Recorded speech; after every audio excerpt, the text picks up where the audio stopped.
मीरा ने अभिषेक को कॉल करके अवनी को ढूंढने के लिए बोला, लेकिन अभिषेक ने जो जवाब दिया उसे सुनकर मीरा के होश उड़ गए। दूसरी तरफ सीता, आर्यन और समीर एक लग्जरी कार में उस होटल की ओर जा रहे थे जहां वे पहले ठहरे हुए थे। पूरे रास्ते आर्यन की जुबान एक पल के लिए भी नहीं रुकी। वो उत्साह में कह रहा था, बिग बॉय, उस नए घर में कितने बड़े बड़े कमरे हैं, वहाँ सब कितना रंगीन है, फव्वारे हैं और इतना बड़ा स्विमिंग पूल भी। मैंने आज सुबह वहाँ नहाने की जिद की थी, पर आप ही मुझे जबरदस्ती खेल का बहाना बनाकर होटल ले आए। समीर ने प्यार से कहा, अरे मेरे गोल्ड मेडल, अब से तुम वहीं तो रहने वाले हो, फिर हम रोज साथ में स्विमिंग करेंगे, ठीक है? आर्यन ने कुछ सोचते हुए अपनी आंखें बड़ी की और बोला, बिग बॉय, वहाँ एक बहुत बड़ा अंगूर का बगीचा भी है। मैंने आज सुबह खिड़की से देखा था, वो बहुत प्यारा लग रहा था। ये सुनकर समीर हैरान रह गया। अच्छा, मुझे तो पता ही नहीं था, तुमने कब देखा? आर्यन खिलखिलाकर हंसा। हाँ, आप तो सब भूल गए हैं ना, आपको तो अपने घर की चीजें भी याद नहीं रहती। समीर भी उसकी हंसी में शामिल हो गया, पर उसके मन में एक ख्याल जरूर आया, काश सीता मुझ पर नाराज ना होती तो आर्यन की इस बात पर वो उसे जरूर टोकती। दूसरी तरफ सीता इन दोनों पर बुरी तरह चिढ़ी हुई थी। उसे इन दोनों की बातें सुनकर चिढ़ हो रही थी, पर वो खामोशी से अपने होठ चबा कर बैठी रही। उसने मन ही मन सोचा, ये आर्यन कितना बड़ा नौटंकीबाज है। कल सबके सामने डैडी डैडी कर रहा था और अब मेरे सामने बिग बॉय कहकर नाटक कर रहा है। मेरा अपना खून ही मुझे धोखा दे रहा है। वो थक कर बाहर की तरफ देखने लगी। कुछ ही मिनटों में होटल आ गया। जैसे ही वे कार से उतरे, वहां समीर का भव्य स्वागत हुआ। कल तक वो वहां एक आम इंसान था, सिर पर चोट और सादे कपड़ों में, लेकिन आज भी वो सादे कपड़ों में ही था। लेकिन अब होटल के स्टाफ को सच्चाई पता चल चुकी थी। होटल का मालिक आ रहा है, ये जानकर वहां खलबली मची हुई थी। मैनेजर से लेकर कर्मचारी तक हाथों में फूलों के गुलदस्ते लिए गेट पर खड़े थे। आर्यन ने आश्चर्य से पूछा, बिग बॉय, देखिए, क्या ये सब हमारा इंतजार कर रहे हैं? समीर ने कहा, शायद पास जाएंगे तो पता चलेगा। आर्यन ने अपनी अक्ल लड़ाते हुए कहा, कल किसी ने कहा था कि आप इस होटल के CEO हैं, शायद इसलिए ये सब खड़े हैं। सीता को इन सब में कोई दिलचस्पी नहीं थी। उसने समीर को अमीर समझकर नहीं बचाया था और ना ही उसने उम्मीद की थी कि मदद के बदले उसे ये तमाशा देखना पड़ेगा। उसने निस्वार्थ भाव से मदद की थी और वही मदद आज उसे इस मोड़ पर ले आई थी। वो इस ताम झाम से खुद को अलग रखकर तमाशबीन बनी हुई थी। उसकी यही सादगी और सब्र समीर को उसकी ओर और भी ज्यादा खींच रहा था। अगर कोई लालची औरत होती तो अब तक प्यार का ढोंग करके और बच्चे का सहारा लेकर उसे अपनी मुट्ठी में करने की कोशिश करने लगती, पर सीता वो अलग थी। उसे इन सब में कोई दिलचस्पी नहीं थी। जैसे ही समीर नीचे उतरा, पटाखे फूटने लगे। आर्यन उन्हें फटी आंखों से देखता रह गया। समीर ने सीता की तरफ देखा, पर उसके चेहरे पर कोई भाव नहीं था। वो समझ गया कि सीता को ये सब पसंद नहीं आ रहा। समीर ने सख्त आवाज में कहा, कोई औपचारिकता नहीं, मुझे ये सब पसंद नहीं। आप सब अपने काम पर वापस जाइए और ये सब तामझाम, ये सब अभी हटाइए। होटल मैनेजर ने विनती करते हुए कहा, सर, आपके लिए खास ये गुलदस्ता तैयार करवाया है, बस इसे स्वीकार कर लीजिए। आर्यन ने समीर का हाथ खींचकर कहा, बिग बॉय, देखिए ये फूल कितने सुंदर हैं, मुझे ये बहुत पसंद आए। आर्यन की खुशी के लिए समीर ने वो फूल ले लिए, पर वे तीनों अपने पुराने कमरे की ओर बढ़े। मैनेजर पीछे पीछे आया और बोला, सर, हमने आपके लिए प्रीमियम रूम तैयार किया है। वैसे आप घर पर ही रहेंगे, पर अगर कभी यहाँ आते हैं तो आपका एक पर्सनल स्वीट है, आप वहाँ ठहर सकते हैं। समीर ने चलते हुए उसका नाम पूछा तो उसने अपना नाम राजन बताया। समीर ने कमरे का दरवाजा बंद करते हुए कहा, ठीक है मिस्टर राजन, हम देख लेंगे, अब आप जा सकते हैं। अब कमरे में सिर्फ सीता, समीर और आर्यन थे। सीता चुपचाप अपना सामान पैक करने लगी, जबकि आर्यन बिस्तर पर उछलते हुए समीर से बातें कर रहा था। समीर ने आर्यन से पूछा, मेरे बच्चे, मुझे बताया गया कि यहाँ एक पूरा फ्लोर बच्चों के खेलने के लिए बनाया गया है, क्या तुम वहाँ जाना चाहोगे? मैं किसी को तुम्हें ले जाने के लिए भेज दूं? ये सुनकर सीता ने उसे पलटकर घूर कर देखा। कल रात से वो इन दोनों से बात नहीं कर रही थी। उसने कड़वाहट से कहा, आर्यन को कहीं भेजने की जरूरत नहीं है। अब जब सबको पता चल गया है कि आप कितने बड़े आदमी हैं, तो खतरा बढ़ गया है। पता नहीं आपका एक्सीडेंट किसने और क्यों करवाया था। मेरे बेटे को इन सब में मत घसीटिए मिस्टर समीर। समीर ने उसकी आंखों में देखते हुए कहा, सीता, अब वो सिर्फ तुम्हारा बेटा नहीं है, मेरा भी बेटा है। उसने मैडम छोड़कर उसे पहली बार नाम से पुकारा था। उसे नहीं पता था कि उसे यह हक कैसे मिला, पर उसे सीता को नाम से पुकारना अच्छा लग रहा था। सीता ने उसे टोका, पर समीर ने अनसुना कर दिया और रिसेप्शन पर फोन करके आर्यन को ले जाने के लिए स्टाफ भेजने को कहा। सीता चिल्लाई, मैं कह रही हूं ना कि उसे कहीं नहीं जाना। क्या आपको मेरी बात सुनाई नहीं देती? आप अपनी मनमानी क्यों कर रहे हैं? समीर ने सीता की आंखों में गहराई से झांकते हुए कहा, चिंता मत करो सीता, मुझ पर भरोसा रखो, वो पूरी तरह सुरक्षित रहेगा। पूरा होटल सीसीटीवी की निगरानी में है। मुझे तुमसे कुछ जरूरी बात करनी है, कुछ बातें साफ करनी है, इसलिए उसे भेज रहा हूँ। सीता खामोश हो गई। थोड़ी देर में 2 महिला कर्मचारी आर्यन को लेने आई। समीर ने उन्हें सख्त लहजे में कहा, यह बच्चा मेरे लिए बहुत कीमती है, इसका ख्याल रखना। इसे जो चाहिए पेंट्री से मंगवा कर देना। अगर इसे खरोंच भी आई तो तुम लोगों का अंजाम। उसने वाक्य पूरा नहीं किया था, पर उसकी आंखों में वही मल्होत्रा खानदान वाली दहशत थी। वे औरतें सहम गईं और आर्यन को लेकर चली गईं। उनके जाते ही समीर सीता के पास आया और दोनों हाथ जोड़कर बोला, सबसे पहले I am very sorry Sita, तुम्हें इस मुश्किल स्थिति में डालने के लिए मैं दिल से माफ़ी मांगता हूँ। मैं आर्यन के बिना नहीं रह सकता, इसलिए कल सबके सामने चुप रहा। अगर तुम्हें बुरा लगा हो तो मैं फिर से माफ़ी चाहता हूँ। उसने आगे कहा, मैं हमेशा औरतों की इज्जत करता हूँ और उनकी भावनाओं का सम्मान करता हूँ। सीता ने उसे बीच में ही रोक दिया। ज़्यादा नाटक मत कीजिए मिस्टर समीर। आपको अंदाजा भी है कि कल आपने मुझे कितना निराश किया। वहाँ सबके सामने ये कहने में क्या दिक्कत थी कि मैं आपकी पत्नी नहीं हूँ और आर्यन आपका बेटा नहीं है। क्या आपको लगता है कि आपकी दौलत देखकर मैं पिघल जाऊंगी? कभी नहीं। मेरे दिल में शिवा के सिवा कोई और कभी नहीं आ सकता। समीर ने नरमी से कहा, मैं जानता हूँ सीता कि तुम अपने पति से कितना प्यार करती हो। एक दिन जब तुम प्रार्थना कर रही थी, मैंने तुम्हें देखा था। तभी मुझे समझ आ गया था कि तुम्हारा प्यार कितना गहरा है।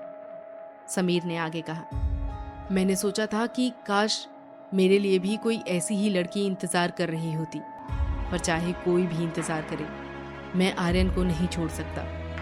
मैं उसे अपना सेवियर मानता हूँ। भले ही मेरी जान तुमने बचाई हो, पर मुझे होश में लाने वाला आर्यन का ही प्यार था। सीता उलझन में उसे देखने लगी। समीर बोला, सोच रही हो कैसे? आर्यन अक्सर मुझसे लड़ता था, मुझे डांटता था। तब मेरे दिमाग में कुछ यादें धुंधली सी तैरती थी। मेरा उसके साथ कोई पिछले जन्म का नाता लगता है। प्लीज सीता, हमें अलग करने के बारे में मत सोचना। तुम जो कहोगी मैं वो मानूंगा। हमें किसी रिश्ते की जरूरत नहीं है। तुम मुझे बस अपना दोस्त मान लो। बस मुझे आर्यन से अलग मत करना। सीता काफी देर तक सोचती रही। फिर उसने अपना फैसला सुनाया, जिसे सुनकर समीर तड़प उठा। उधर हवेली में आशिका ने विघ्नेश से पूछा, विघ्नेश, तुम किसी सच की बात कर रहे थे ना? वो क्या है? क्या उसका इस सब हंगामे से कोई ताल्लुक है? विघ्नेश का सिर फटा जा रहा था। कल ही वो अपनी बहन की लैब से वो रिपोर्ट लेकर आया था। उसने सोचा था कि सबसे बात करके सब साफ कर देगा, पर यहाँ तो मंजर ही बदल गया था।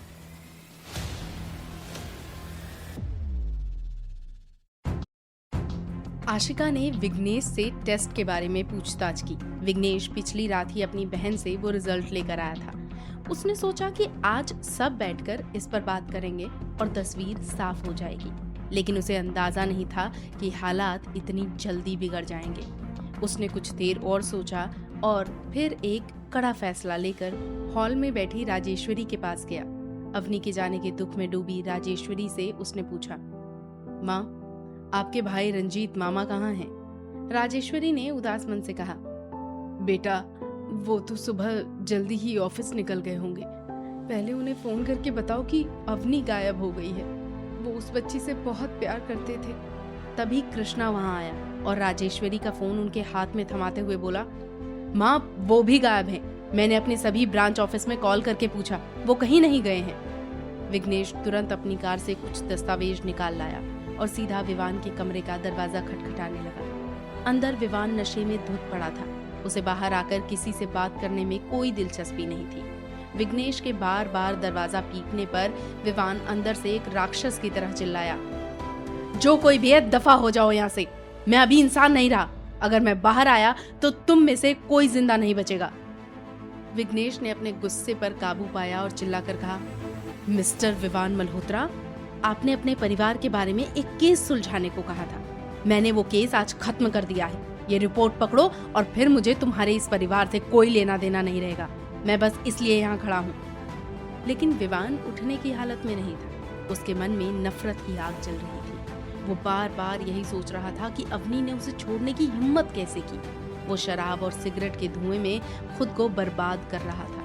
अगर उसे पता होता कि इसी लत की वजह से उसकी जान से प्यारी अवनी उसे छोड़ गई है तो शायद वो इसे दोबारा हाथ ना लगाता। विघ्नेश ने फिर सख्त आवाज में कहा, विवान अगर तुम बाहर नहीं आए तो मुझे तुम्हारी फीस भी नहीं चाहिए। मैं बिना कुछ कहे यहाँ से चला जाऊंगा, लेकिन अपने पेशे के साथ गद्दारी नहीं करूंगा। मेरा फर्ज था तुम्हें सच बताना। अगर बाहर नहीं आ सकते तो अंदर से ही बस मुख्य बात सुन लो। विघ्नेश एक पल के लिए रुका। तुम्हारे मामा रंजीत की असली बेटी ये मीरा है, जो तुम्हारे घर में रह रही है। अगर पूरी बात जाननी है तो मुझसे आकर मिलना। इतना कहकर विघ्नेश वहां से मुड़ा। ये सुनकर राजेश्वरी दौड़ती हुई आई। दामाद जी, आप जो कह रहे हैं वो मुमकिन नहीं है। आप विवान को सिर्फ बाहर बुलाने के लिए झूठ बोल रहे हैं ना। मेरे भाई ने तो कभी शादी ही नहीं की। उसने सिर्फ मेरे बच्चों को अपना मानकर पाला है। फिर ये मीरा उसकी बेटी कैसे हो सकती है? ऐसे में तो अनर्थ हो जाएगा। वो समीर की बहन बन जाएगी। विघ्नेश ने उन्हें डीएनए रिपोर्ट थमाते हुए कहा, माँ ये 100% सच है। हमें काफी समय से शक था। विवान ने जब उनको मीरा की इतनी मदद करते देखा तभी से उन्हें शक हो गया था। उसने कृष्णा को बताया और कृष्णा पवित्रा ने विदेश में अपने दोस्त की मदद से जांच भी करवाई। वहां से रिपोर्ट पॉजिटिव आई, पर विवान को यकीन नहीं हुआ। विघ्नेश ने विस्तार से समझाया। विवान को यकीन नहीं हो रहा था कि मामा जी ऐसा कुछ कर सकते हैं, इसलिए मैंने अपनी बहन लावण्या से दोबारा टेस्ट करवाया। कल रात ही मैं और कृष्णा वो रिपोर्ट लेकर आए हैं। कृष्णा ने भी पुष्टि की। हाँ माँ, विघ्नेश भैया सही कह रहे हैं। विवान भाई के कहने पर ही ये दोबारा जांच हुई है। हो सकता है मामा ने अपनी शादी की बात छुपाई हो। राजेश्वरी ये सुनकर सुन्न पड़ गईं। सभी बात कर ही रहे थे कि तभी कृष्णा को एक कॉल आया। कृष्णा ने जैसे ही कॉल रिसीव किया, दूसरी तरफ से आवाज आई, मिस्टर कृष्णा, आपकी मामा रंजीत ने जो ब्लड सैंपल दिए थे, एक्चुअली वो हमारे स्टाफ की गलती की वजह से मिसमैच हो गया था। आपने वापस जो सैंपल कलेक्ट किया था वो आपके मामा का नहीं बल्कि अतुल कुलकर्णी नाम के एक आदमी का था। दरअसल मामा रंजीत एक बार बीमारी की वजह से मल्होत्रा हॉस्पिटल अपना ब्लड सैंपल देने गए थे, लेकिन विवान ने अपने शक को सही साबित करने के लिए हॉस्पिटल से वो सैंपल वापस मंगवा लिया था और विदेश के लैब में टेस्ट के लिए भिजवा दिया था। लेकिन स्टाफ की गलती के कारण टेस्ट के लिए अतुल कुलकर्णी का ब्लड सैंपल विदेश चला गया। कॉल कट होने के बाद कृष्णा ने सबको सच्चाई बताई, तब सबकी जान में जान आई। तभी विघ्नेश बोला, चलो मान लेते हैं कि मीरा मामा की लड़की नहीं है, लेकिन रिपोर्ट तो सही थी। वो उस अतुल कुलकर्णी की लड़की है। उसका पता करना होगा कि वो कौन है। तभी राजेश्वरी जी सोचते हुए बोली, अतुल कुलकर्णी नाम जाना पहचाना सा लगता है। मैंने रंजीत के मुंह से नाम तो सुना है। मैं 100% श्योर तो नहीं हूँ, लेकिन ये जरूर रंजीत का कोई अपना या शायद दोस्त है। विघ्नेश हैरान होता हुआ बोला, मतलब मामा जी ने हम सबसे ये बातें छुपा कर रखी थी? उन्होंने अपने ही दोस्त की बेटी से समीर भैया की शादी कराई थी। ये तो बहुत शातिर खिलाड़ी निकले। तभी ना मैं सोचूं कि ये मीरा इनको डैड क्यों कहती है। डैड जैसे ही तो हुए। अब मैं पता लगा कर रहूंगा कि ये अतुल कुलकर्णी आखिर है कहाँ। तभी कृष्णा ने बात आगे बढ़ाते हुए कहा, विघ्नेश भाई, अभी अवनी भाभी और मामा पर फोकस करते हैं। तभी विघ्नेश बोला, कृष्णा, मुझे नहीं पता कि मैं अब अवनी को कहाँ ढूंढूं। पता नहीं वो किसके साथ गई है। तभी कृष्णा ने हिचकिचाते हुए कहा, भैया, गेट के सीसीटीवी में दिखा है कि रंजीत मामा ही भाभी को अपने साथ लेकर गए हैं। विघ्नेश के लिए ये एक और बड़ा झटका था। लेकिन अवनी अकेली गई होती तो उसे ढूंढना आसान होता, पर वो रंजीत के साथ गई थी। अब विघ्नेश का जासूसी दिमाग रंजीत के शातिर दिमाग से टकराने लगा था। दूसरी तरफ मीरा ने फोन पर अभिषेक से कहा, अभिषेक, विवान की पत्नी अपनी घर छोड़कर चली गई है। क्या आप उन्हें ढूंढने में मेरी मदद करेंगे? अभिषेक ने तंज कसते हुए कहा, पर मीरा, तुम्हें तो वो पसंद नहीं थी ना, फिर अब क्यों? मीरा चौंक गई कि उसे ये सब कैसे पता, पर उसने बात संभालते हुए कहा, ऐसा नहीं है, अभी आपके सिवा मेरी मदद कोई और नहीं कर सकता। अभिषेक ने रूखेपन से कहा, विवान इतना बड़ा आदमी है, वो चाहे तो 1 घंटे में अपनी पत्नी को ढूंढ सकता है। उसे बोलो कि कमिश्नर से बात करे, मेरे पास और भी काम है। और उसने फोन काट दिया। मीरा जब अंदर आई तो उसने विघ्नेश को ये कहते सुना कि वो रंजीत के दोस्त की बेटी है और रंजीत उसके पापा जैसे ही है। वो पत्थर की मूरत बन गई थी। क्या इसलिए रंजीत उसे डैड कहने को बोलते थे? जिस औरत को वो अब तक अपनी माँ समझती थी, क्या वो सच में उसकी माँ थी? तभी अभिषेक वहां आ पहुंचा। उसने मीरा को बदहवास खड़ा देख कहा, मीरा रिलैक्स, हम अपनी को ढूंढ लेंगे। वो फूट फूट कर रोने लगी। अत्यधिक भावुक होने के कारण मीरा का ब्लड प्रेशर बढ़ गया और वो वहीं बेहोश हो गई।